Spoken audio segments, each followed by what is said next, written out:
In this video, I'm going to show you how to clone the Bitbucket repository. If you find this video helpful, please consider to like this video and subscribe to my channel. In saying that, let's just jump straight into the video. Okay, so what we first want to do is head on over to bitbucket.org and sign into your account. Then once you've signed into your account, you're going to be taken to your work tab here. So we can go ahead and click on view all, so your recent repositories.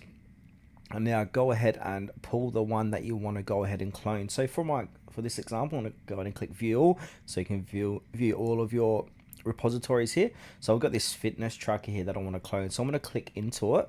Then from here inside of fitness tracker source to the right, we've got an option to clone. So just go ahead and click onto clone, and then it will say clone this repository. So we can clone HTTPS or SSH.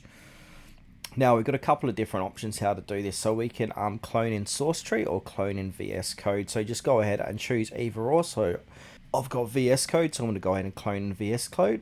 And now what this is going to do, this is going to open up VS Code, so open Visual Studio Code. And now this is going to go ahead and clone it here for me. So you're going to see on the timeline here, it should start cloning. There it is there.